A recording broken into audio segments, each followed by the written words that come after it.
Asante sana. Asante Mheshimiwa Naibu wa Rais kwa kujumuika na wote wa gatuzi la 12. Wapi makofi ya Mheshimiwa Naibu wa Rais? Asante. Kwa sasa naomba tukiwa tumetulia tuimbe wimbo wa taifa na wimbo wa Jumuiya ya Afrika Mashariki.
Bado tumesalia kwa kusimama, naomba tuongozwe kwa maombi naye kiongozi wa wanadini katika jimbo la Meru, Bishop Peter Imoru.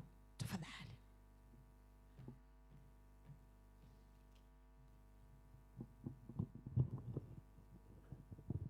Thank you. Tutaomba kwa pamoja. Father in heaven, we ask you for wisdom as we begin this meeting. We acknowledge that we need your wisdom and insight, and we welcome your presence among us. Guide us in all discussions and decisions, helping us to seek what is best for all involved. We trust your perfect wisdom and ask that your direction and meeting according to your will. According to James chapter 1 verse 5, which says, if any of you lack wisdom, let him ask God, who will give generously to all without reproach, and it will be given him. We claim this promise as we start this meeting, O Lord. Also, Lord, we pray as we acknowledge that we do not always have clarity regarding what we should do or where we should go. We need your guidance, Lord. We need your wisdom to help us make the very right decision in this very meeting led by our son, Professor Kindiki. As we discuss various matters concerns this nation and also our beautiful, lovely count of Meru, we pray that you give us clarity of thoughts and understanding. Give us discernment and distinguish between good and that which is bad, true and falsehood. According to Psalms 32 verse 8, Father, we pray, you promise to instruct us and teach you in the ways we should go. Your counsel, you will, with your counsel and loving eyes on us, we trust that your guidance will lead us to the best discussion today. We also pray for open heart and minds to receive wisdom from our very Son, whom you have appointed a time like this to be the number 2 in this wonderful nation of Kenya. Thank you, Lord, for the wisdom that you have bestowed upon him, humbleness, and Lord, the direction that you are giving him even as he delivered to this wonderful nation of Kenya. May we be willing to listen to our leader and consider different respective ideas. Thank you for being God, who is always faithful to guide us. May your will be done in this meeting. For in Jesus' mighty name, I pray and I believe. And everybody say, amen. Thank you and God bless you. Kwa ruhusa yako Mheshimiwa Naibu wa Rais, naomba sote tuketi.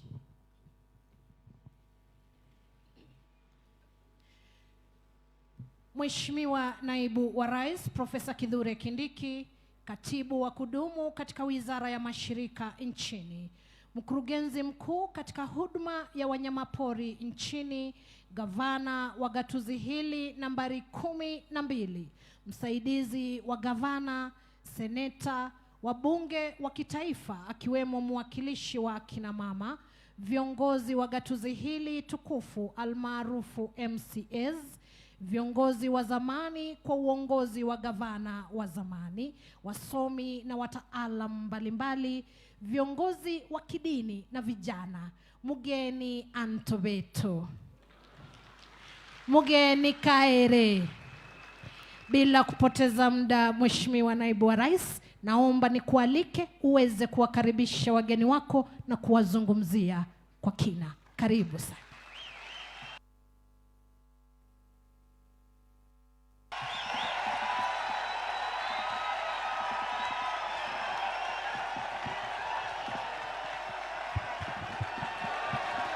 Hey.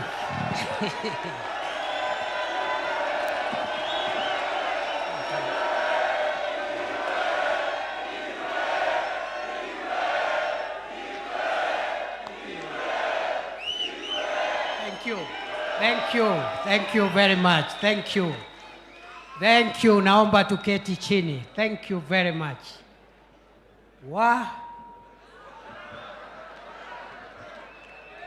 Ala?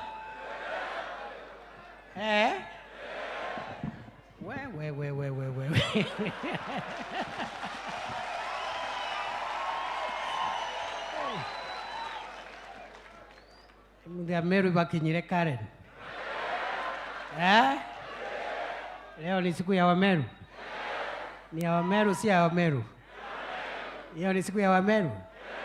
Asanteni sana. Thank you very much. Karibuni sana. Waheshimiwa viongozi wa jimbo la Meru wote, governor, deputy governor, senator wetu ambaye ni kiongozi wetu wa Senate kama naibu speaker, governor wetu wa zamani Waziri Kiraitu Murungi, my senior, viongozi wote wa bunge, my colleagues, members of parliament, MCAs wakiongozwa na speaker, our professionals who are here. Tuko na waziri wetu wa maji, tuko na PSs wetu, PS Kilemi yako hapa, PS Roslyn Njogu, tuko na PS Mugambi, tuko na other senior government officials ambaye sitataja majina yao yote. Tuko na chairpersons, directors in various parastatals, business leaders,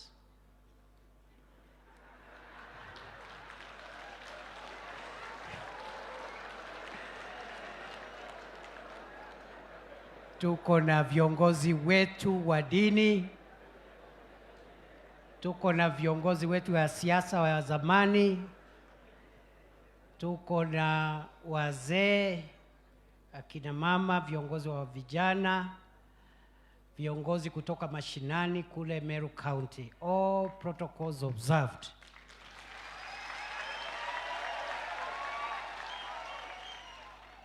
Kambuke thie kaire mugeni. Muwakairi. Wacha nichukue nafasi hii niongee nikiwa wa kwanza ili niwajulishe maana na madhumuni ya mkutano wa leo. Na kwa sababu mimi ndio nilikuwa nimeitana, uniruhusu tu nianzishe majadiliano. Si namna hiyo? Ile siku mtanialika, nyinyi ndio mtaanza. Na kwa sababu mimi ndiye nimewaalika, wacha nianze leo. Si namna hiyo? Kana mtu aweta to mwanko mwekanya kweli mbia uweterete. So next time ukinialika, nyinyi ndio mtaanza. Lakini leo wacha nianze ili nieleze kwa nini nilikuwa request mfike leo. Niseme ya kwamba wakati nilitumana kupitia viongozi wenu, nilisema ya kwamba mkutano wa leo ni mkutano wa kuongea mambo ya maendeleo ya kaunti yetu ya Meru.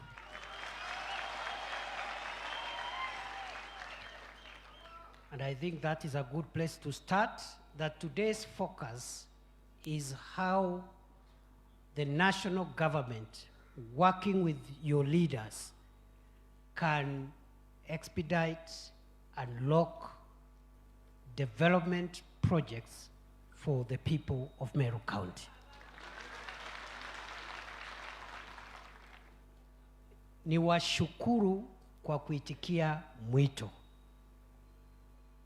Kwa sababu huu sio mkutano wa lazima, ni mkutano wa hiari. It's a voluntary meeting. And you would have chosen either to come or not to come. I thank you for choosing to come. Niwakaribisha hapa katika makao rasmi ya naibu wa rais wa Jamhuri ya Kenya. Niwaulize mjisikie nyumbani, na kwa sababu leo ni siku ya Meru County, msiwe na haraka kutoka hii mahali.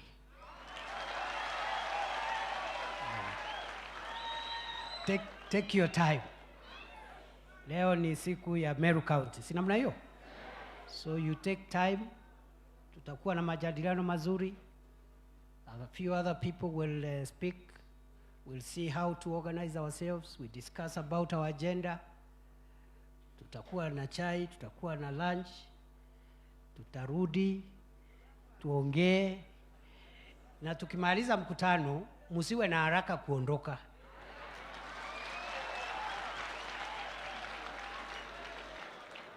After the meeting is over, tukimaliza agenda ya maendeleo, you hang around here, walk around here, mchukue selfie.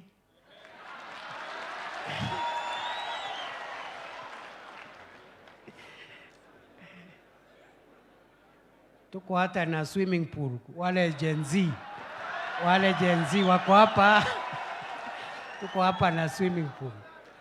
Najua wengine wetu tumekuwa wazee, lakini kuna Gen Z hapa. Tuko na swimming pool, kama uko na swimming costumes, unaweza ogelea hapa.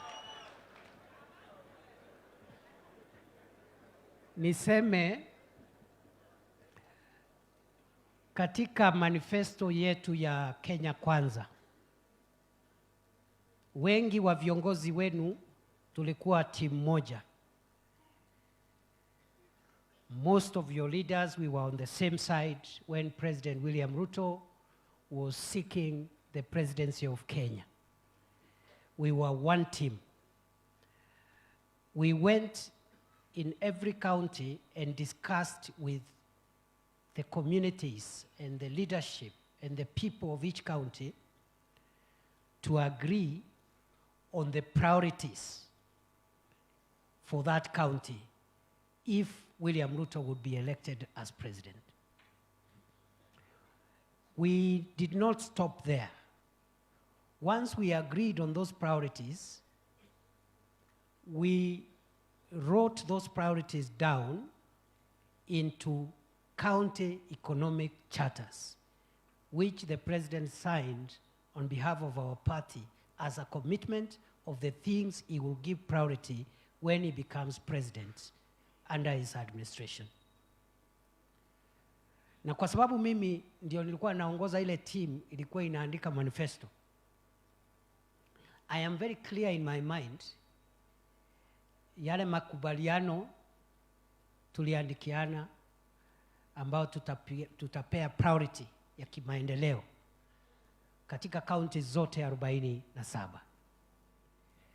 Na tukaandika kwa hiyo manifesto pale ya kwamba kila mwaka, every year, chama chetu kikiwa sasa ndi serikali kitaita mkutano wa county zote, county by county. Kila county inaitwa at the end of every year to evaluate the progress made in achieving the manifesto commitments during that year. Every year for 5 years. And the role of convening follow-up and manifesto implementation programs was assigned to the deputy party leader who would then become the deputy president. Kwa manifesto tukasema moja ya kazi za naibu wa rais itakuwa kuzingatia kila mwaka kaunti zote 47 kuhakikisha kwamba yale mambo serikali imesema itafanya, kama imefanya, imefika wapi, ni nini imefanyika, nini bado haijafanyika, kwa nini haijafanyika, na ieleze viongozi na wananchi what government is doing. Unfortunately, tulichelewa kidogo, hatujafanya hiyo kazi since 2022. So tumeanza sahi kufanya hiyo kazi.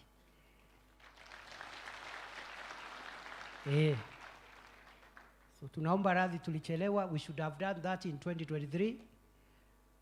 We should also have done that in 2024. This should be actually the third one. Lakini as they say, better late than never. Kweli si kweli? Because a government must give account to the people and to the leaders of what it is doing, and to explain if there are things we said we should do and we have not done, explain the reason. We call that public accountability. So hii mikutano tumeanza sasa. I think Meru now is the 8th or 9th county. Ilianza Taita Taveta, nikaenda Embu, nikaenda Kajiado, nikaenda Tharaka Nithi, nikaenda Isiolo, nikaenda Samburu. I think this is and Kiambu last week, 7th. So Meru is the 8th.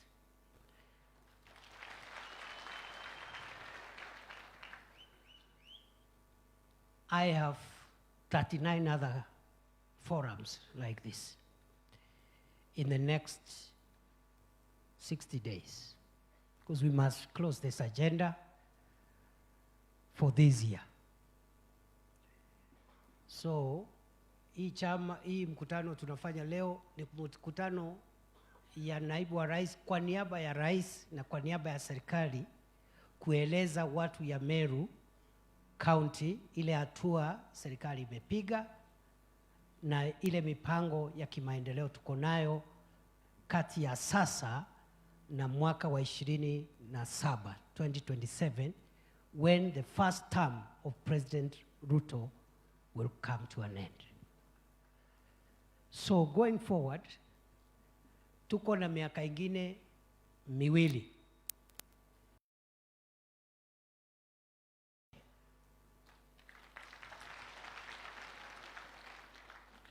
Ndio tuulizane, we were here last year, you told us we are here, where are we now?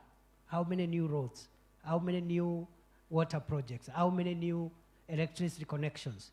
Because that is the only way we can engage with the people and explain ourselves and our agenda as government.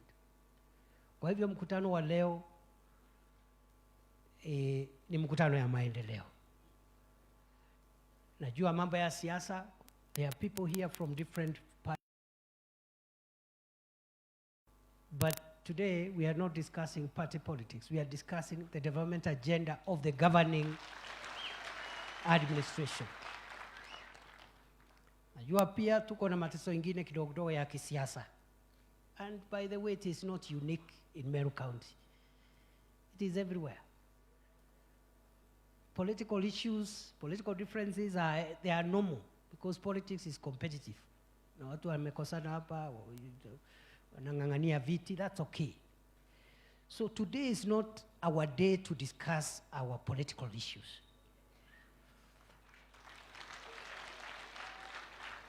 Kwa sababu, if we mix the agenda we are discussing today with our political differences, our people will lose.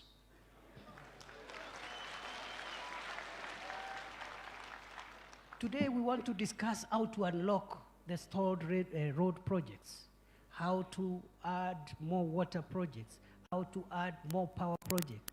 If what we want done is done, our people will benefit. Isn't it?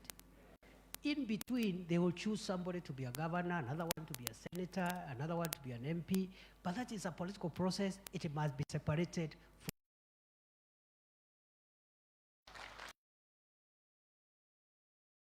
Tumeona tumechukua muda kidogo na viongozi wetu, tumekubaliana leo sio ile siku tafadhali. Wakati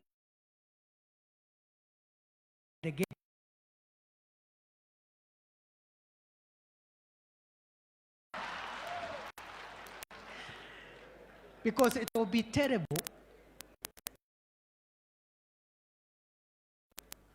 for the people of Meru County requested the people watu yetu hawatatusamea. They will never forgive us, isn't it? So leo mtaniruhusu sio ile siku, and unajua shida sio hawa viongozi, shida ni supporters. Ndio wanachochea ndio wanawaambia mheshimiwa lazima sijui useme, lazima uonekane. So today amkubaliani na mimi? Amkubaliani na mimi? The problem of every politician, me included, is my supporters. Hao ndio shida ile kubwa. Hao ndio wanakuchochea, lazima uonyesha misuli, abana. But in the process, if you are a leader and you allow to be excited by your followers, you lose the focus. You lose the focus. And the eyes of the people are on you because you are the leader. You must lead. So mimi nimeshukuru. We have agreed that today, let us focus on development ya watu yetu. We will have another opportunity many times to discuss many other things.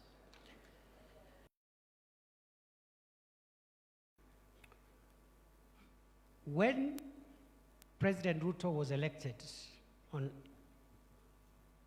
and sworn in on 13th of September 2022, the economy of Kenya was in very bad shape.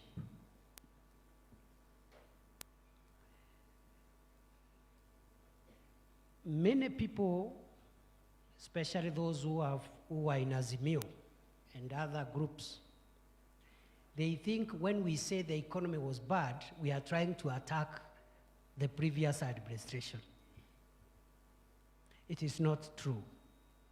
The economy was doing badly because for 1.5 years, the entire country and its economic activity was shut down because of COVID-19. That is what destroyed our economy. Ile COVID, kwa sababu tulifungiwa kwa nyumba mwaka na nusu, karibu miaka miwili. Si ni kweli? Hakuna biashara inaendelea.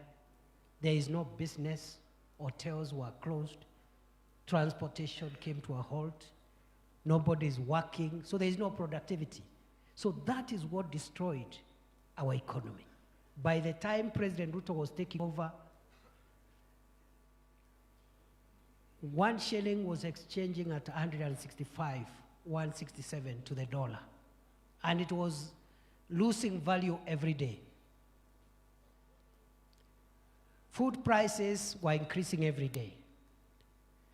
Unga hii ya ugali, 2 kilos ilikuwa 250, 260, 240. And if food prices are high, that's a major political and economic crisis. That's why our friends in Azimio were doing those demonstrations about unga. Because food, if people cannot get food at affordable prices, it becomes a political and economic issue. For the last 2 years, President Ruto has worked extremely hard to turn around the fundamentals of macroeconomic stability, in the sense that the broad economic variables that influence the cost of living, which were going haywire, are moderated today and they are under control. Let me explain. Unajua mtu akitoka pale Nkobo ama pale Maua ama Betunguu ama Charia ama Kerua atauliza sasa mambo ya dola inahusu mimi nini? How does the dollar or the strength of the shilling, what is the connection between the strength of the shilling and myself? Ile vitu watu yetu wananunua pale Meru Town, most of those items kwa maduka ya Wahindi, they are imported products from abroad. The people who import those products import them using foreign exchange, mainly the dollar. If the shilling is weak, the person bringing those items will use more Kenya shillings to import 1 container. And therefore the price of those items to our people will be very high. If the shilling is strong, to import 1 container, you need less shillings per dollar, the prices will be moderated. That is the connection between the common mwananchi and the strength of the currency.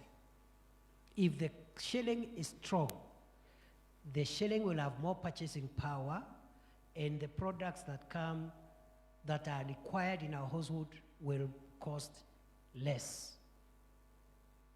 Today, the shilling, which was exchanging at 167 against the dollar, is at 127, 128. Today, the price of unga, 2 kilos, which was 230, 240, 250, 260, is somewhere between 100, 110, 120. Today, the inflation, the escalation of prices of essential commodities, which was at 9.6% monthly, is now 3%, 2.9, 2.7%. Interest rates for our business people. Najua ule mtu ako na kabiashara kake somewhere hapo Meru, ameajiri watu 3, 4. They need affordable credit to expand their micro or small business so that they can employ a few more people. Interest rates were very high. You have seen today interest rates in the commercial banks have started coming down. All those interventions, reducing interest rates, reducing inflation, strengthening the shilling, reducing food prices, has not happened by guesswork. It has happened by hard work of President Ruto and his administration. Very painful decisions we had to make. So the revenue we were collecting, we were applying it to stabilize food prices, to stabilize fuel prices. Remember, fuel prices had gone up to 217 a liter. And today now it is in the region of 165, 167. So that is what has taken our 2 years. Heavy lifting, hard decisions. And today, what remains now for the remainder of the term, 2.5 years now, is now to build on that strong foundation of a strong macroeconomic performance to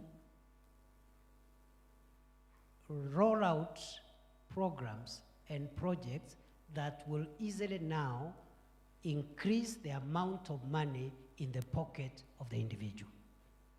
Hiyo ndio biashara tumebaki nayo. Si tulisema pesa mfukoni?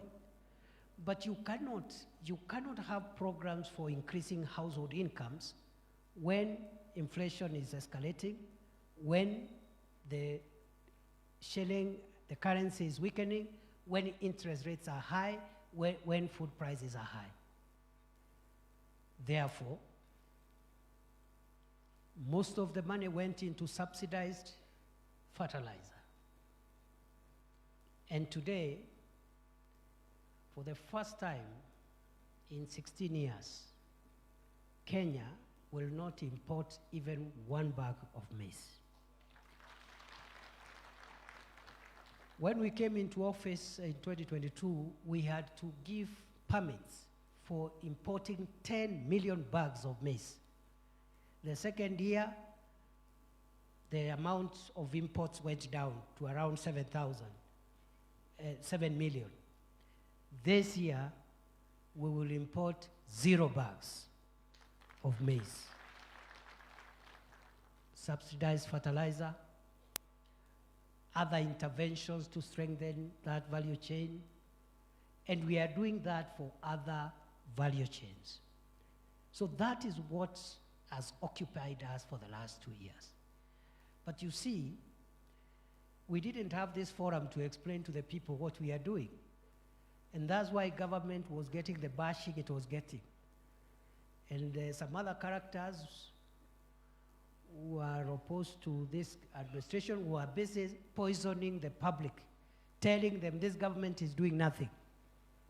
Because unless you handle macroeconomic factors, it's like building a house. You must first dig the foundation, and then you start building upwards. So those interventions were necessary. It is unlikely that fuel prices will increase again in the near future. It is very unlikely. Small adjustments, but nothing to worry about. Today, we are not going to import sugar.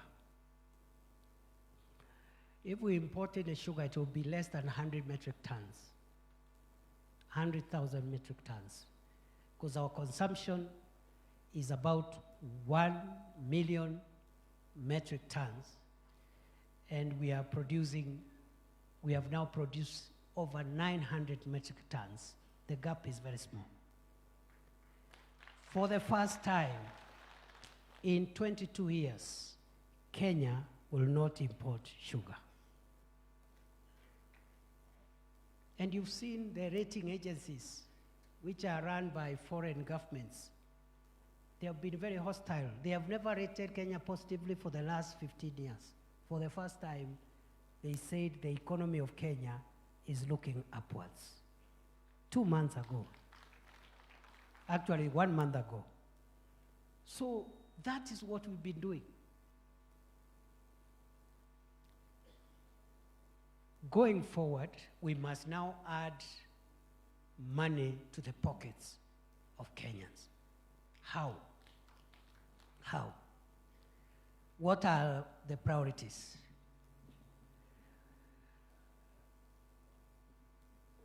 Our priorities are in 5 pillars, and I've already disposed the first pillar, macroeconomic stability. The first pillar of this government is to ensure the prices of essential commodities, the prices of fuel, the prices of basic household items do not keep on escalating, interest rates decrease, inflation also is under control, and the Kenyan shilling, our currency, remains strong. Because if there is a reversal on those indicators, we'll go back to where we were in 2022. Mafuta ikipanda tena, unga ikipanda, bei ya bidhaa muhimu ikipanda, tutarudi mahali tulikuwa. So we are keeping an eye on macroeconomic stability to make sure that there is no reversal of the gains made so far. Na hii interest rate umeona Equity Bank, Coop Bank, KCB, they have reduced interest rates by between 2 and 3%. Next month, it will come down again.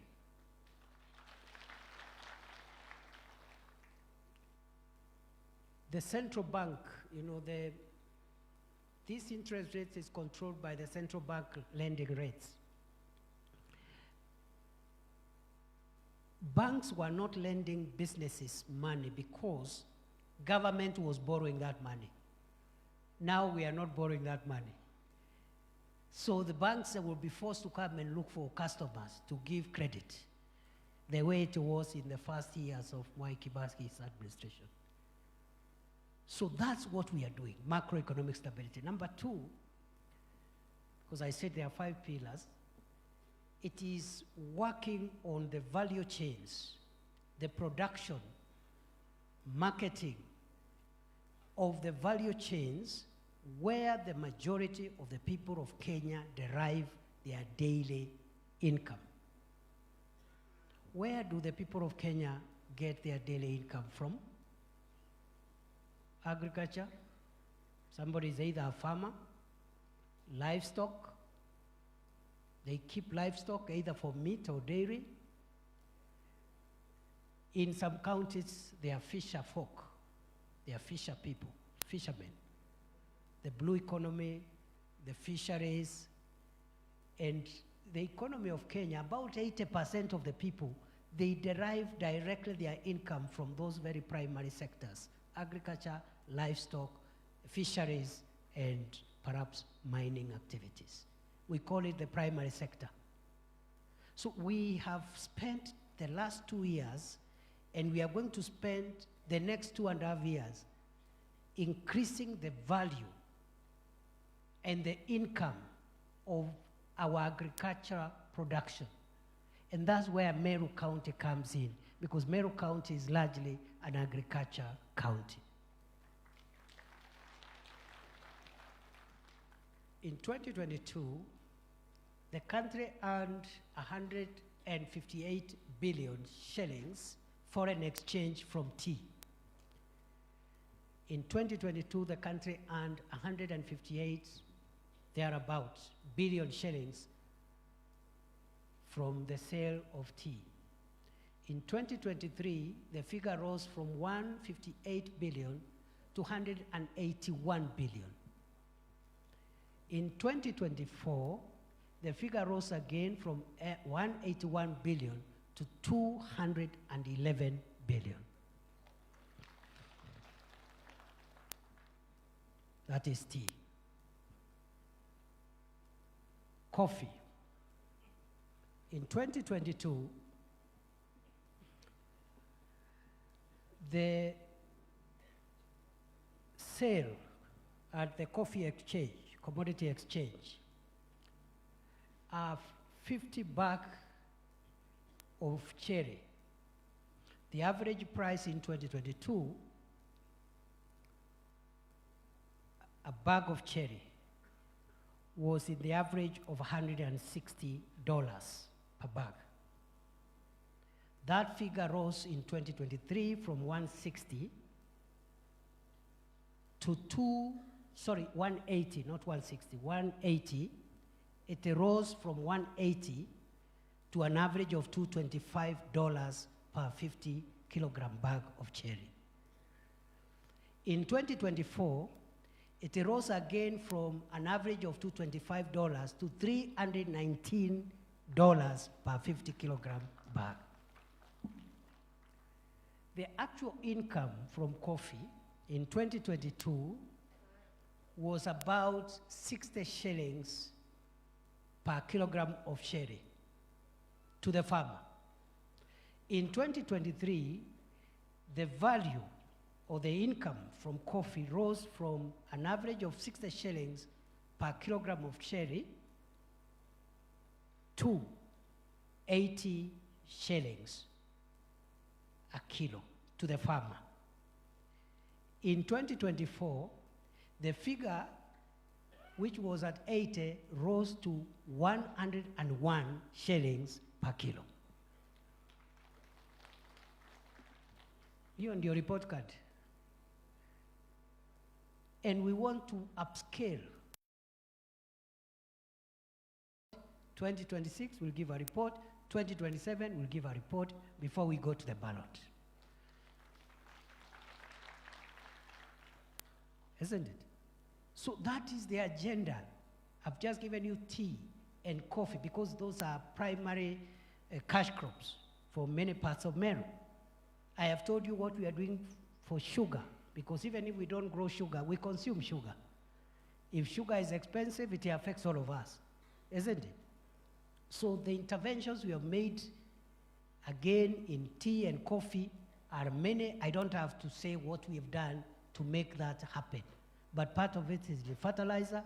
The other part is in organizing governance, bringing new law, and handling the bottlenecks that were restricting good value to farmers. And we are not done yet. We have a lot of unfinished work. Nimesema mambo ya sugar. Now we are sugar sufficient. They are even getting bonus for the first time. Sugarcane farming was introduced in Kenya in 1922. The first time sugarcane farmers got a bonus was last month under the leadership of President William Ruto. They don't even know what a bonus is. The workers were not being paid. The staff were not being paid. All the factories had closed. Now the factories are back. Production is high. Workers are being paid. And they are even the farmers are getting not just their payment, but also bonus. I can go on and on and on. We have about 17 value chains.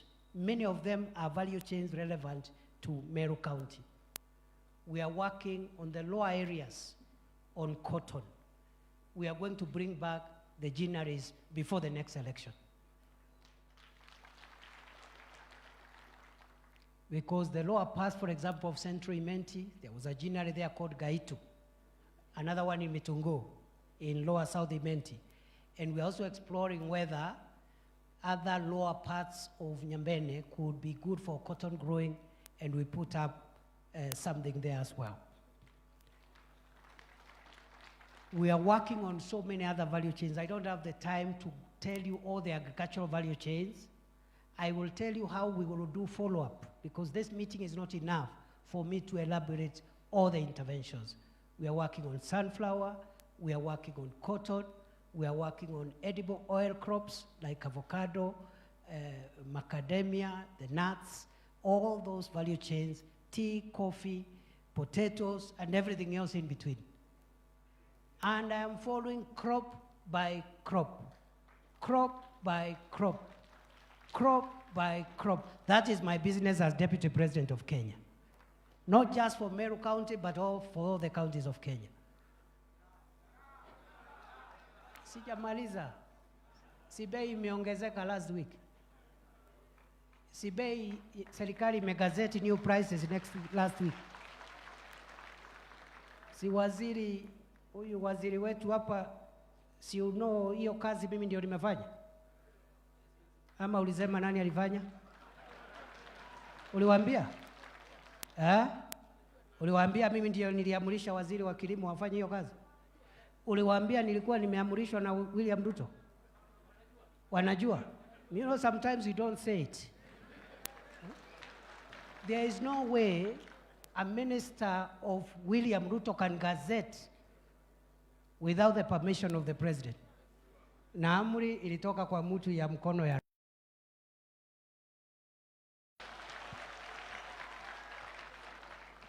yeah. Hiyo mambo mingi tunafanya hata hatusemangi. You don't say, you just do. You don't have to say, you just do. when it is done, you will have a very easy. Shida yetu ni kusema mambo mingi na hakuna ile itafanyika. Na mimi kwa sababu tutaagana vile tutafanya follow up tukimaliza mkutano wa leo. Mimi nataka muniwekee mtihani. Si namna hiyo? Muniwekee nini? Yeah. Kwa niaba ya rais na kwa niaba ya serikali, we must explain every year what is it that we have done to make Meru better than we found it. Kuna watu wanaongea siasa mingi hapo ya excitement, ya kufurahisha kupigiwa makelele huko nje na makofi. Sisi rais ametufundisha tusiende hiyo barabara. Yes. Hata afadhali we be heckled now and get it right at the election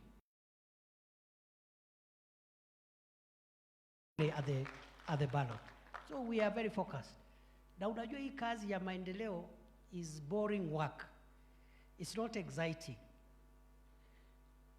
Raia wanapenda excitement, sarakasi, vipindi, drama.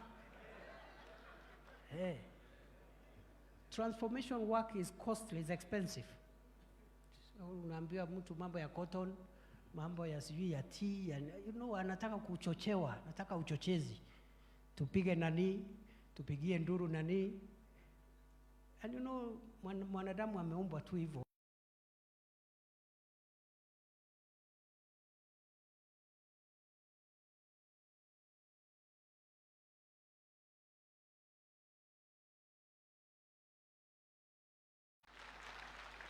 Very simple. Ndio nasema mimi ni jirani yenu. Mimi natoka hapa nyumbani tu, I'm one of you. Si namna hiyo? The only way I can be valuable to you is you ask me, what is it that we can say you have assisted us to unlock as Deputy President of Kenya for the people of Meru? The issue is not how long I will stay in this office. That's the least of my worries. That is the least of my issues. The same for President Ruto. Naona watu wengine wanamutisha, sijui atakuwa sijui term moja, sijui term ngapi. Does it really matter? It doesn't matter how long you stay in office. What matters is what you do while in office. Yeah. So wale wanategea sisi hapo, they are just wasting their time. Should look for other things to do. Yeah. And a leader doesn't have to be popular all the time. But a good leader knows when to be popular. Knows the timing, when popularity is important. Because there are many people who shine in between hapa katikati, but when it matters, si wanazama. So, I was with the president the other day in northern Kenya. I saw some people making a lot of fun about the long road he was explaining. And actually, I was very happy when I saw people trying to mock the president, because I have information which they don't have. That road is going to be constructed. Yeah. The people saying that, they don't know. This government is going to construct a road from Isiolo to Mandera in the next 2.5 years. There are 11 contractors on the ground as we speak, each with a stretch of about 100+ kilometers. Some sections, 40%, 50% is already tarmacked. But because the person making just ako kwa simu hapo, ajui, Ajui Samata ni wapi, ajui Kotulo ni wapi, ajui sijui ni wapi. So anafanya mzaha. And you know, when 2027 comes and we go to account, we will use that road from Isiolo to Mandera. That's how you open that part of the country. So msiwe na wasiwasi. Msiwe na wasiwasi. Msiwe na wasiwasi. Niona wengine wananifundisha kazi. Oh, unajua kaa hivi, Deputy President akaanga hivi.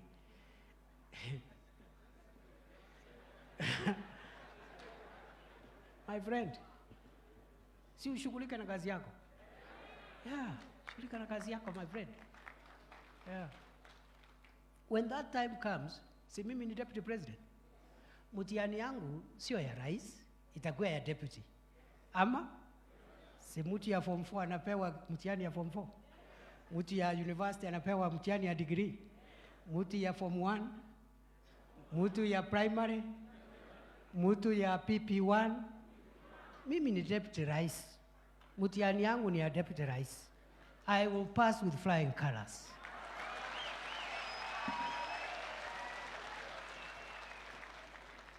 Nitapita ile A star. Kwa hiyo level, kwa hiyo kiwango. Because kazi ya naibu wa rais ni kusaidia rais. Sio kupigana na rais. That is not the job description. Hiyo ya kupigana na rais ni ya opposition.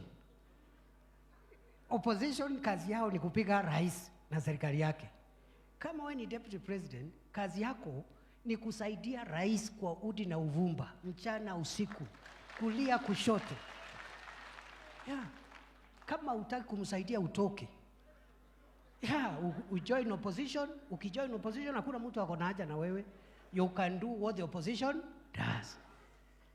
So siku ile tutafika pale kwa sababu watu wanatutisha sijui mambo ya sijui 27, na nimesema that does not worry us anyway. Mimi nitaambiwa wewe ukiwa deputy president miaka 2 hapa Meru County, kabla tuongee tuambie ni nini umetuletea, barabara ngapi, sijui nini, mambo ya miraa imefika wapi, mambo ya stima imefika wapi. Simple. Yeah. So if I explain myself, sasa nitetee mtu yangu, bosi yangu sasa. Kwa sababu singefanya kama hakuwa ameidhinisha. Isn't it? So it's as simple as that. Na itakuwa tu mzuri. It will be okay. Things will be very okay. Si sasa wale wanasema sijui watapinga rais, wengine walikuwa vice president, wengine deputy president, wengine walikuwa sijui mawaziri, wengine sijui walikuwa, so everybody ataulizwa.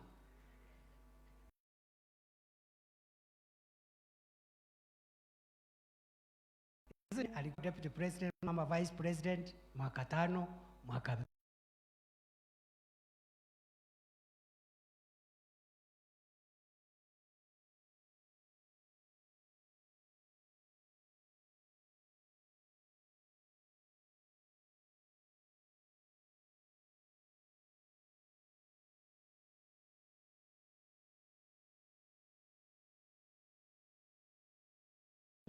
the people you represent get something and of value from this administration. Siwe na wasiwasi. So mambo ya miraa ni hivyo, mambo ya maziwa. That is the last example. I said we can't give all the examples. When we went campaigning, Mheshimiwa Mutunga was reminding me earlier on when we had the leaders meeting. When we were campaigning, there is something we promised the people of Kenya, especially farmers and livestock keepers, called guaranteed minimum returns. We are tracking progress on the achievement of the GMRs. Ya maziwa, we had set it at how much? At 50. We found it at 33. We are already at 50. In fact, we want to surpass our own target. So value change is the second pillar in agriculture, livestock, mining, fisheries, and blue economy.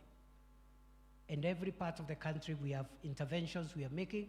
This will bring more money to the pockets of Kenyans. That is the target. Maziwa bei ikiwa juu, mkulima anapata bei zaidi.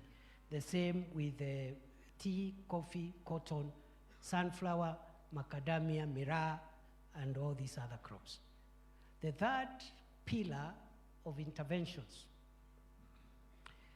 is providing the support infrastructure that will make the value chains generate wealth and incomes for the people of Kenya. What is the support infrastructure? Roads, electricity, ICT connectivity because of e-commerce, water, industries. And that's why we are doing the county aggregation and industrial parks in every county. Dignified markets where people can do business in an orderly way. So this infrastructure of roads, electricity, water, ICT, special economic zones, county aggregation and industrial parks, and so forth, and markets, we are on top of things. God has been gracious, the economy has recovered, we now have money. And I want to announce, we will revive the stalled road projects in Meru County. So leo, hakuna haja hata muniambie sijui, senti kunene, kwenda Miamponi, sijui ingine. Those roads, natembea nazo zikiwa hapa. Okay? They will be revived. They will be revived. Now, tafadhali, tuambiane ukweli. These roads were begun in President Uhuru's time, isn't it? Lakini ile kisirani iko is as if it is William Ruto who started these roads and stalled them. These roads were begun in 2015, 2016, and they stalled even in the first term of Uhuru Kenyatta. Na hakuna mtu alipigia Uhuru Kenyatta makelele. Tuambiane ukweli. Yeah, tuambiane ukweli.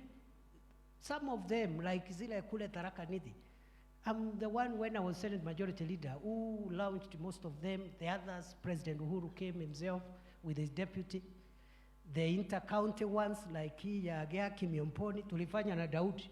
Tulitumwa na Uhuru Kenyatta, tukafanya na Daudi. Ile ya kuteremukia hapo kushikanisha Tharaka na sehemu hii ya Imenti North. Lakini ile kelele rais anapigiwa is as if those roads were started yesterday and they stopped. Well, umesikia Uhuru Kenyatta anapigiwa makelele Meru? Kwa nini? He was president for 10 years. Yeah. The second time hata hakukanyanga Meru, the entire 5 years. But we still our leader, there is no problem.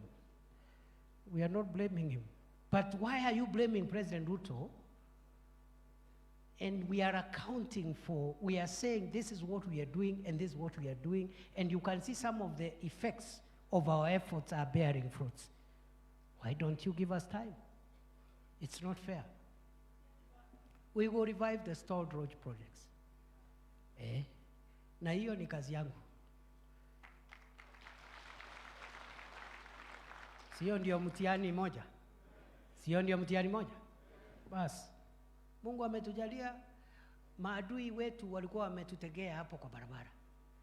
Lakini sasa tumepata pesa. Tuko na pesa. Because where the money was going to stabilize those macroeconomic things, it's not necessary now. Tuko na pesa ya kutosha ya kurevive stalled road projects. Na tumesema before we start new ones, let us complete the old ones first.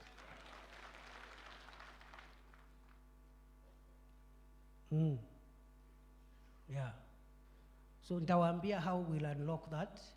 We have money for stima, last mile connectivity. We have about 36 billion already, and another 12 billion itakuwa inaingia this Thursday. So we are good. Mambo ya last mile tuko sawa. We have money for markets. We are constructing the KIPES. And I want to commend the Meru County Aggregation Industrial Park is one of the best in terms of completion. It is nearly 70%. Meru, Migori, ndio iko karibu na completion. Zingine iko 5%, zingine iko 0%. Some have not even broken ground. We want every county to have an aggregation and industrial park as a way of spurring value addition, more money to the pockets of traders and business people, and as a way also of creating jobs for our young people. Tuendelee tusiendelee? Sio ndio agenda ya serikali? So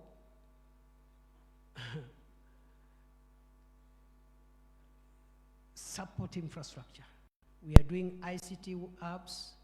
That program is a bit delayed. We are trying to unlock it, of making sure every ward there is an ICT app. To create digital jobs, e-commerce, and make good use of our young people, even as they look for employment. Some of the jobs are available if they have access to online internet facilities. So other than the support infrastructure, I've told you, I think we have about, how many markets are being built in Meru now by the national government? About 14. There are very many. So nitakuja kuziangalia. I'm coming to inspect progress. Ndio isikwame. Hiyo ndio kazi ya Deputy Rais. Hiyo ndio kazi ya Deputy Rais. Ndio ikikamilika mwenyewe akuje afungue. My brother Mporo was reminding me, kuna soko rais alisema hapo Murika, hiyo sasa sio kazi ya rais, ni kazi yangu kukuamua ikikamilika rais akuja afungue. Si namna hiyo? Zile barabara nimesema mimi nakuja, contractor akikuja nakuja namleta, ama naangojea anaanza kazi na inspect. Hata kuna moja mahali nakuja kuinspect in the next 2 weeks. Kwa sababu ilikuwa imekwama na tumepata pesa ya kukamilisha. I just asked the treasury kulipa that contractor today. So nakuja na inspect, ikikamilika sasa tunaita rais anakuja kufungua. But in the past, badala ya tusaidie rais, sisi wenyewe ndio tunampiga. His own team. A house divided cannot stand. We will inspect the KIPE, we will inspect the markets, we will do a bit of last mile, just to make sure the contractors are psyched up to complete those electricity projects and all the other national government projects. Right now, the area in that support infrastructure where we are trying to streamline ni mambo ya maji.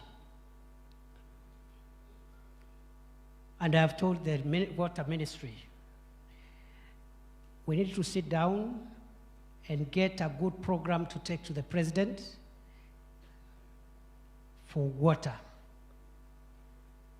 Na tusiweke mchezo waziri. The Meru County, big portion of Meru County, the challenge is just water. So waziri, tuko na kibarua, my brother. Tuko kwa mtihani. So usi nini, but we have agreed, atakuja na PSS, you can sit down waziri. Atakuja na PSS, we have a good program for water in Meru and other parts of Kenya, all the counties of Kenya. We have managed to unlock roads and electricity, but we need some homework to unlock resources for water. Na hiyo kazi tutafanya. Number 4, the 4th pillar is job creation. Hiyo ndio inaleta pesa kwa mifuko ya wananchi. Macroeconomic stability, value chains in agriculture, livestock and fisheries. Thirdly, it is support infrastructure, roads, electricity, and all the KIPES and markets. Number 4, job creation. Job creation. We are trying to create as many jobs as we can for the young people of Kenya. And we want to make sure every county has equitable access to job opportunities created through the effort of the government of Kenya. So we are creating jobs locally through the normal public sector opportunities, but also growing the private sector so that it can employ more people. We call that program Kazi kwa Ground, Kazi hapa kwa ground. Public sector and private sector employment, job creation, and employment opportunities. But we also have the housing program. Right now, the housing program is absorbing about 200,000 young people across Kenya. Meru County alone, about 6,000 young people who for the next several years have short-term jobs as plumbers, electricians, masons, carpenters, architects, engineers, and even watu ya mkono, watu ya mjengo. And there are people making fun about the housing program. They have no idea the economic transformative power of that project. They keep on saying how Singapore is #1 in the world without realizing one of the variables that has increased the wealth and the human development index of Singapore is their quality of dwellings, the housing, and the economy it is sparse. So the housing project is on. We are creating jobs through the housing program, public sector employment, private sector expansion to create more jobs, kazi kwa ground. Hata hizo markets na KIPES ni vijana wetu wanajenga, ni mafundi wetu, ni carpenters wetu. But we are also creating jobs digitally. That's why we are investing in the ICT hubs. And finally, we are saying young people who have qualifications and they are yet to find jobs at home. We are looking for jobs anywhere in the world. Young people can go work from anywhere, invest in our country, save money, and they are always welcome to come back and build their country when they want to return home.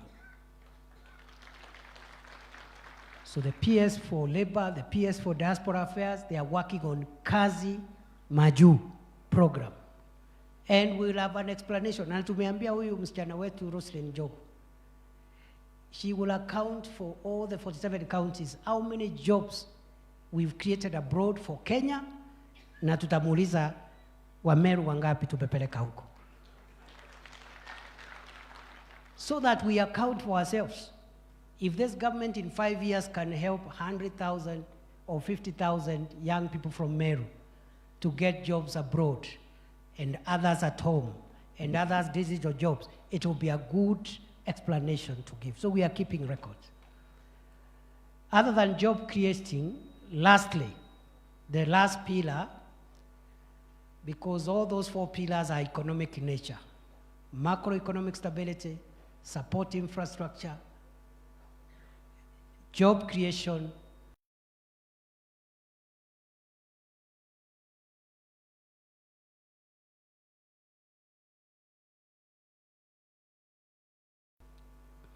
very important, social enabler.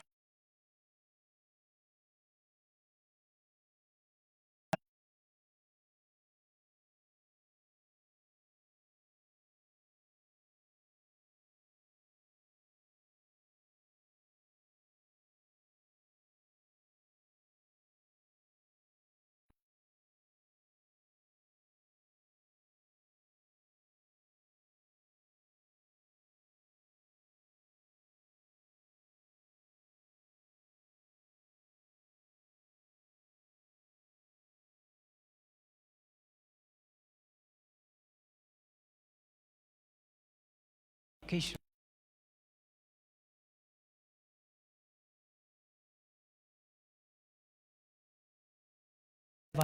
Education.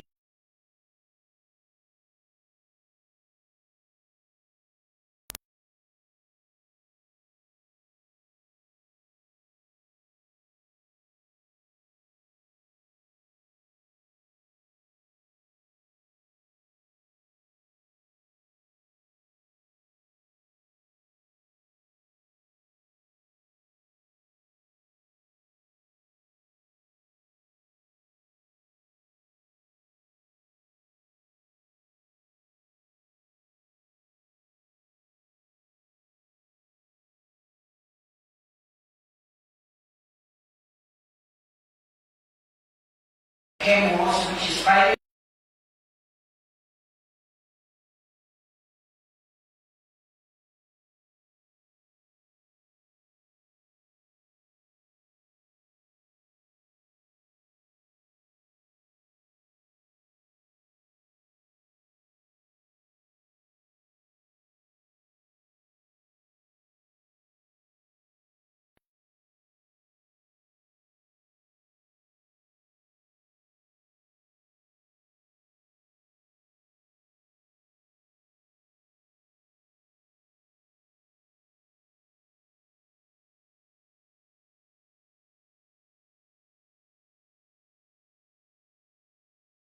Ni mbili.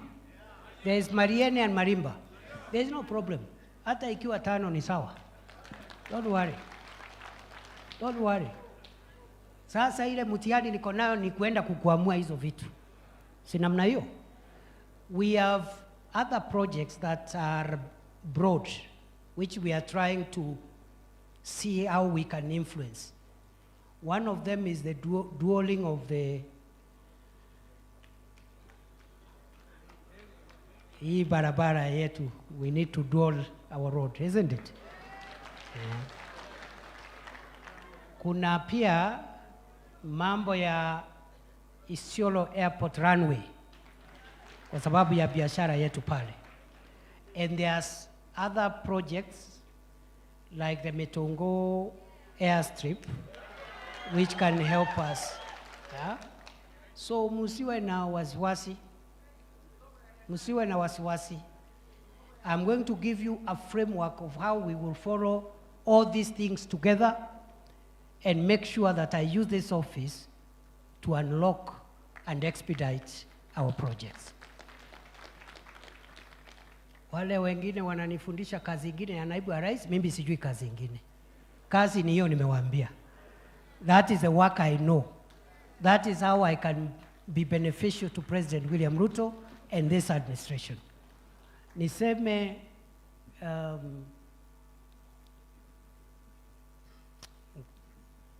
ntikoenda mnokwaria na kinyumbani unto it's an official function.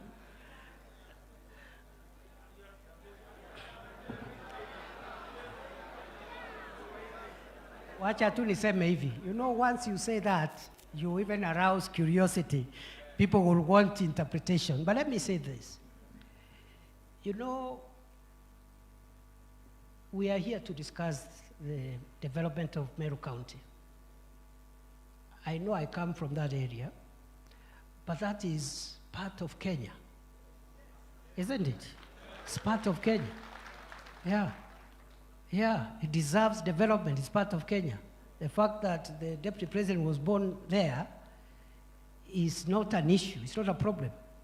Because other leaders were also born somewhere else. There's no problem. Yeah?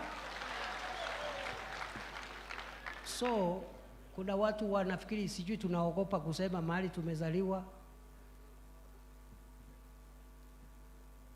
The only thing where I don't agree with some people, there are people who are telling us that for us to develop the places maybe where we were born or grew up, we must isolate and discriminate against other parts of Kenya. Is that the route you want Kenya to take? So I am Deputy President of Kenya. I will support the development of every part, every county of Kenya, including Meru County, including Tharaka Nithi County. Si namna hiyo? It's as simple as that. And you know, some of the big development projects we saw during the time of the late Mzee Kibaki, during the time of President Uhuru, you've seen some good development projects in many parts of Kenya, including our region. See, Thika Superhighway ilifanywa na Mzee Kibaki. Akaturahisishia safari between Nairobi and Keno. But he also did other mega projects in Western, in Nyanza, in Coast. But he also did one for the central region, including ourselves. Because our journey now is shorter, and even if we have to draw from, we will take it from Makutano, kuipeleka pane ya Embu, isn't it? But these things President Kibaki did without any tribalism. Hakuna hata siku alisema vile anapenda Wakikuyu. Hakuna hata siku moja. Hata ungeenda kwa Kibaki ukiwa umetoka hii region yetu uanze kuongea Kikuyu, Kibaki would have slapped you or asked that you leave. But he did many things that profited the people of the region where he came from, without climbing trees to announce how he loves the people.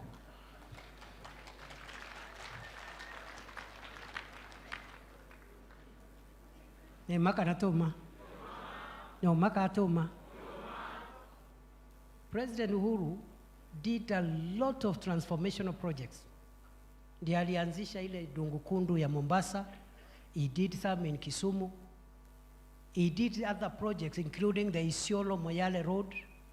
He did Kibaki actually for us, let me bring it home even. Kibaki is the one who did for us Mati Road.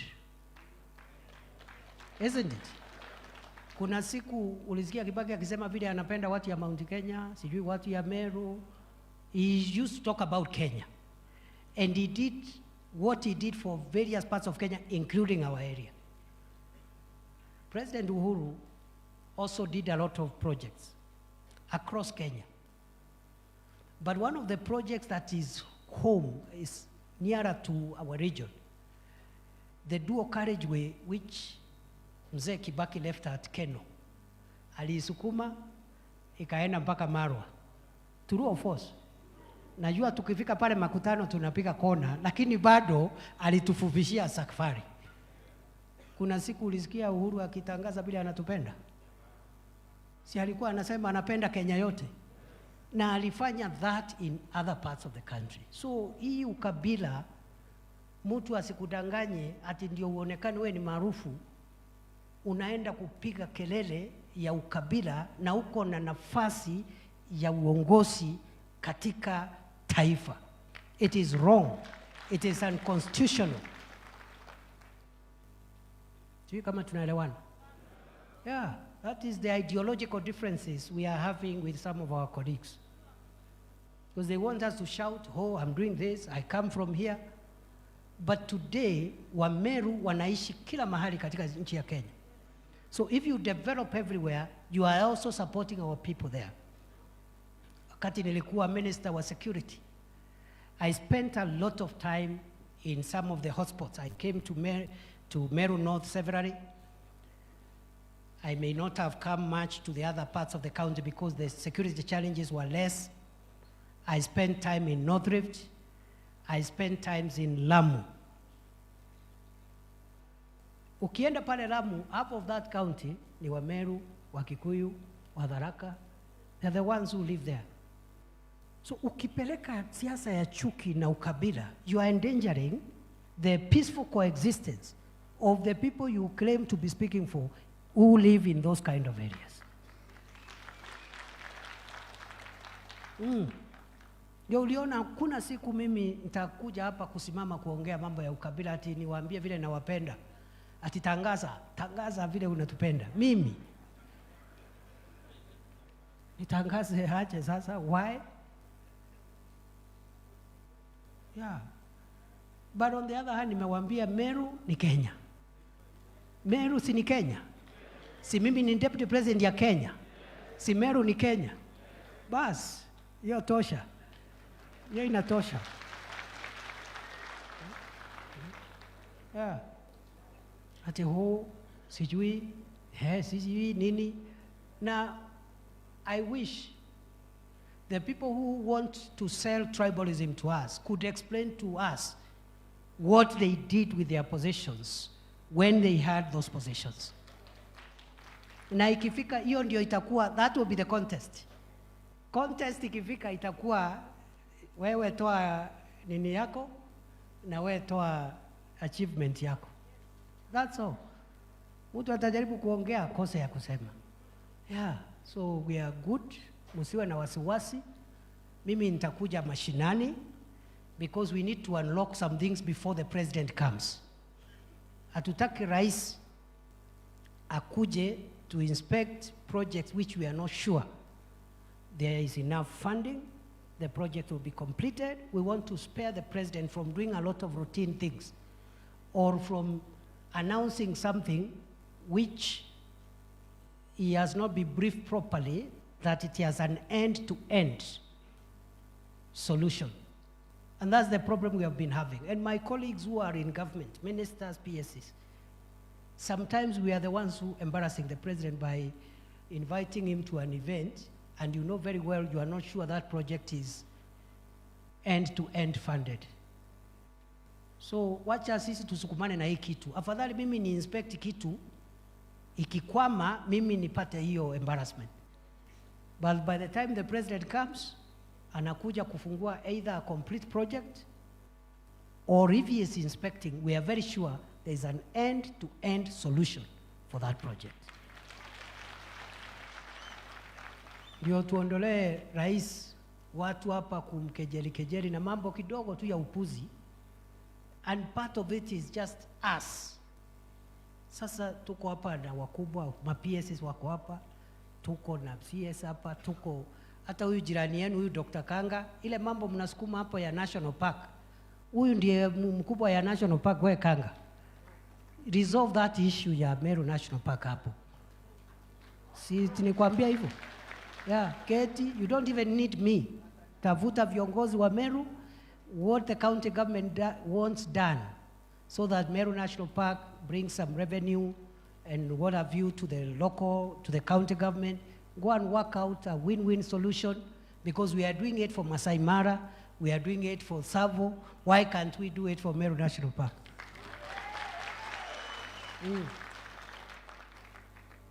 So, mimi nataka niachie hapo, niwaambie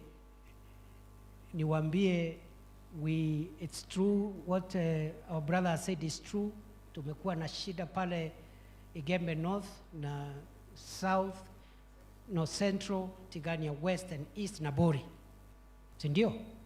Nilikazana kidogo, unajua I was there for 2 years and I can report the progress I made. When I came into office, we didn't have any equipment for our police. Sindio? But I made sure in a very difficult economic situation, I got money for police equipment modernization. And some of that equipment tukapeleka pale.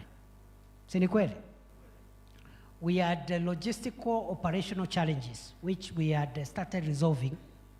Na unajua mimi nilikuwa nafikiri nitakaa pale interior 5 years. Kumbe ilikuwa 2 years. So hii kwa hii ya DP nimesema I will treat, I don't know how long I'll be here, so I'll work very hard, because you don't know how much time you have. Mimi nilikuwa nafikiri nitakuwa pale 5 years tumaliza hii mambo yote. Halafu ikasemekana nikuje kwa hii kazi ingine. So there is something I achieved in those 2 years, not just for Meru North. If you go to North Rift today, we have not eliminated the problem completely, but we've suppressed it and made progress. Lamu, where people were getting killed every day, has been calm for 2 years. Meru North, there is still an issue, and we have a solution, which I don't want to announce here, but I will tell it to you through your leaders, because I don't want to publicly say the solution we have, and it has come from your leaders actually, to be honest. So we have a solution of creating a buffer zone in that area to make it impossible for cattle thieves to penetrate and come to our region. But because it's a sensitive security matter, I don't want to announce it here. Let it be known, we have a solution. We are going to complete the remaining part in the fight against banditry and cattle rustling. I have also requested the State Department for livestock to factor in some of the most affected families in the restocking program that we are doing across Kenya. So factor in hapo hiyo sehemu yetu some of the most affected families, they may not be restored to the situation they were in, but at least of interventions to help them restock and restart their lives. And I instructed the PS for livestock to make sure that Meru North, that the whole affected area gets part of that solution. So I'll be asking the members of parliament from those constituencies to go, wakutane na PS na waziri, wamalize hiyo, kama ile ya miraa vile imemalizika. Mimi nawashukuru sana. This is how we are going to proceed.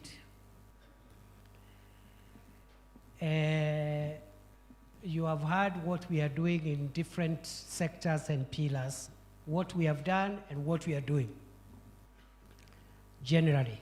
And I've already told you the only place we have some work to do is the water issue. Hiyo maji ngojea, a few other months I will report progress on water. Waziri knows what I've told him. Lakini stima tuko sawa, barabara tuko sawa. Si namna hiyo? We are also farming up our value chains ya miraa, tea, coffee, cotton, hapo tuko sawa. So bila tutafanya, from here we are going to break into constituencies, the 9 constituencies. We have enough space here. Niliwaambia leo hakuna haraka, leo ni siku ya Wameru. Si namna hiyo? So every constituency na mbunge wenu mukae mahali fulani. Mukubaliane, museme naibu wa rais amesema we are doing markets, KIPES, we are doing roads, but kwa barabara amesema the stored project. For us as a constituency, we want to request that once the stored projects are addressed in future, this is our priority new road, ile ambayo tutaweka kwa program ya huko mbele. Si namna hiyo? Number 2, we have also maybe like watu ya South Imenti, hiyo mambo ya Metongo airstrip, watu ya Central Imenti, maybe the issue of the Ginare, you know, get maximum 5 priority projects that you want us to start planning for. Kwa sababu safari ya kesho upangwa leo. Si namna hiyo? So that even if we are not going to do new roads until we revive the old ones, it's good we know once we finish the current roads, we can have at least in every constituency a priority road. Do something between 3 priorities, minimum 3, maximum 5 per constituency. That break will take 30 minutes. It will take us to 12 o'clock. We will have early lunch at 12. We resume here at 12:30. When we resume here, every constituency to decide the priorities. And when you bring those priorities, you can decide either you give me in written form, ama mtu moja kwa niaba ya constituency asimame aseme, we have consulted as a constituency, this is our priority road, this is our priority project for future, aketi. Hakuna salamu, hakuna protocol, hakuna kwaheri. Na tuelewane please, You know, I'm spending 4, 5, 6 hours with you today so that we help each other unlock the development agenda of our county. Si namna hiyo? Sio ati sikuwa na mikutano mingine. So please, do not hijack this meeting for any other reason. So ule kama ni mbunge ataseme mwenyewe ama mtu mwingine ikubalike, na isikuwe mtu anakuja kusoma hizo resolutions hapa ni mtu wako na vita na viongozi, anapigana na viongozi kila siku. Because today is not the day for that.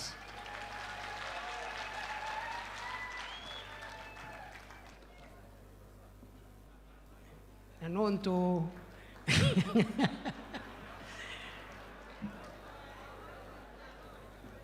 nontore nonto ndwenu na ibombije tunamna hiyo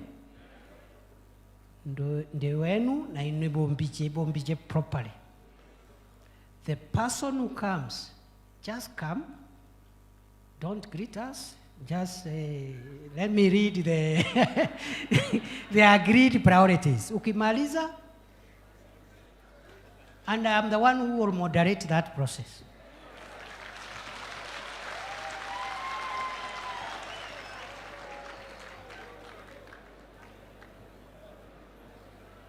Because everybody in this hall today, order. Imbije kuiboba kuibangite.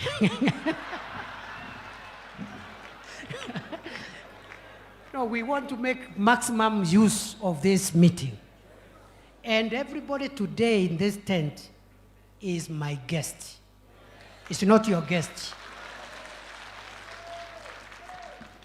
When you call your meeting, we will come as your guests. You will treat us the way you want. So please, you cannot come here and use my platform to attack any of my guests. Because you are also my guest. Because you are also my guest. Sinamna hiyo? Yeah. But as soon as we finish, tukitoka, you can now waroke gwaba no yokia madokana hapo kuidete boka yokia madaga boka choka ndoene. Tuende na hiyo barabara. Tuende na hiyo barabara. Because this is a very important meeting. We cannot trivialize it. None of us is permitted to trivialize this meeting, including myself. I cannot misuse this meeting. Sinamna hiyo? So, kuna watu hapa nikiwaangalia walikuwa na plan kidogo. Lakini ni sawa, there is no problem.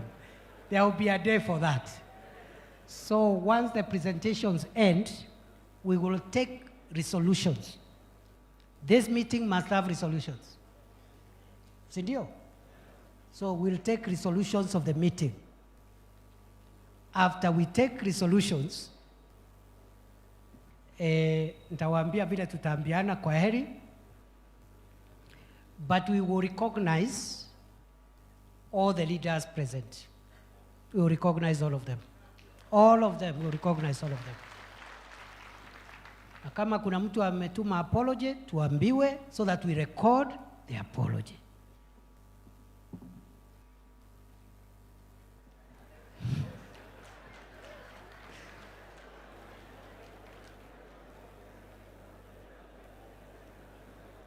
Hiyo ndio itatusaidia. Otherwise, I wish you all the best. Mimi niko available. Make use of my office. Make use of my time. Make use of anything that you can make use of so that as Kenya develops, Meru County is not left behind.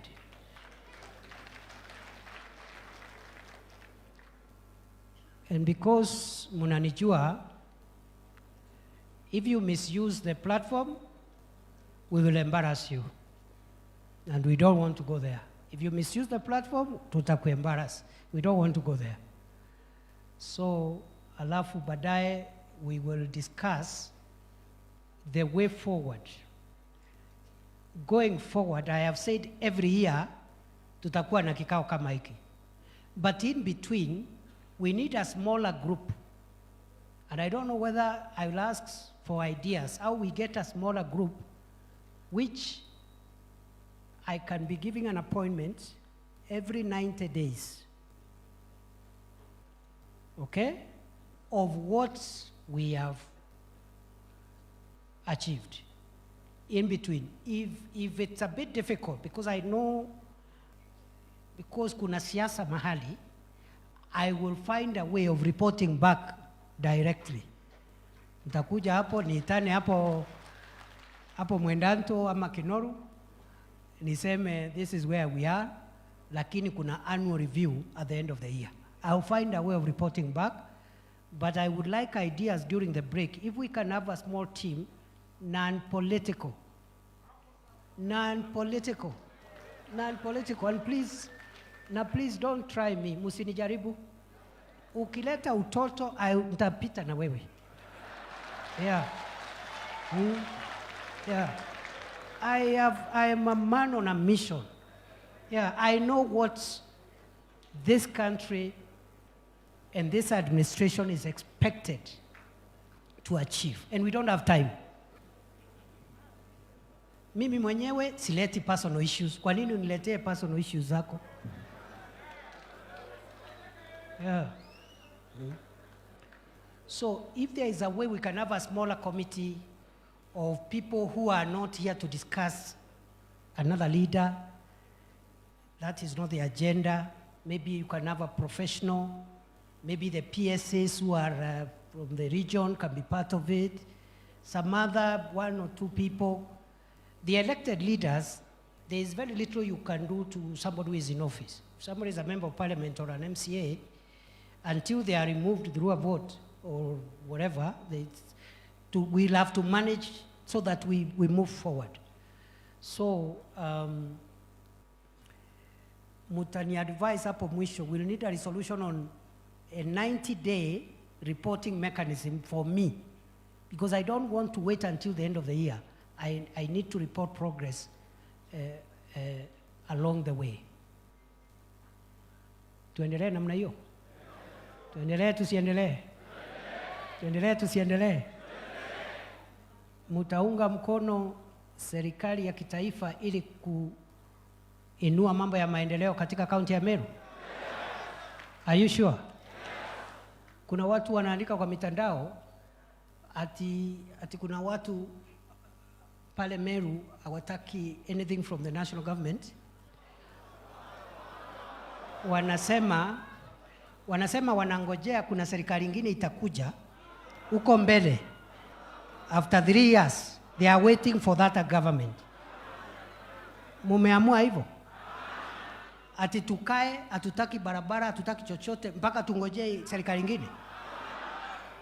Are you sure? Kuna watu wanatu-advise hivyo. Wanasema hii tungoje hii serikali, kuna serikali nyingine inakuja.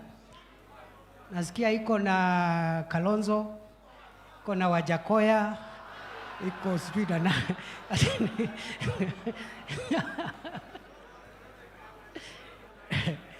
No, there's no problem. Unajua hao ni watu wa opposition and they have a right to vie for whatever seat. Hakuna mtu ako na problem. Lakini unajua wakati Kalonzo atakuja pale Meru, nitamwambia wewe Kalonzo, my brother, umekuwa vice president 5 years. Toa development track record yako ya Meru County ukiwa vice president, na mimi nitoe yangu. Na mimi nitoe yangu ya miaka 2.5. Yako ya miaka 5, yangu ya 2, yangu ya 2.5. Kwisha. Because he was in a position of influence. Isn't it? Alikuwa katika hii ofisi. Sio mwaka mmoja, sio 2, 5 years. Yeah. Yes. Sinamna hiyo? Sinamna hiyo? Yeah. Haitakuwa rahisi. It will not be easy, my friend. Kuna watu wapo wamedanganywa kwa mitandao. They think it will not be easy. It will be very rough. It will be extremely rough.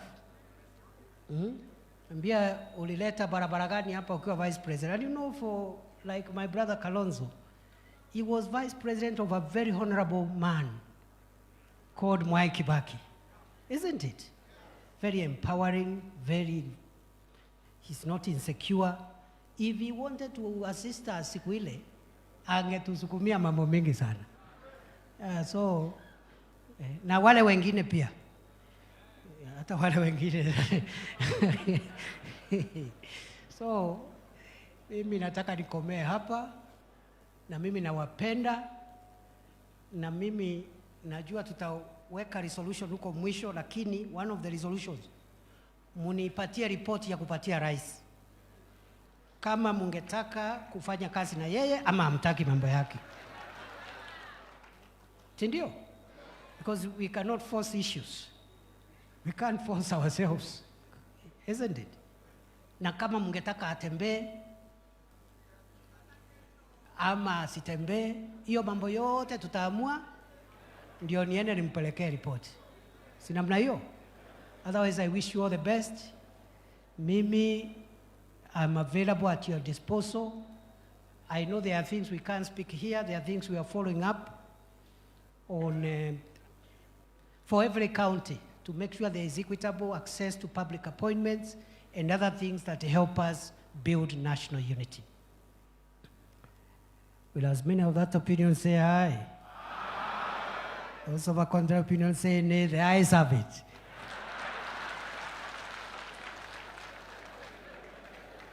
Let us take a break. We resume at 12:45 after lunch.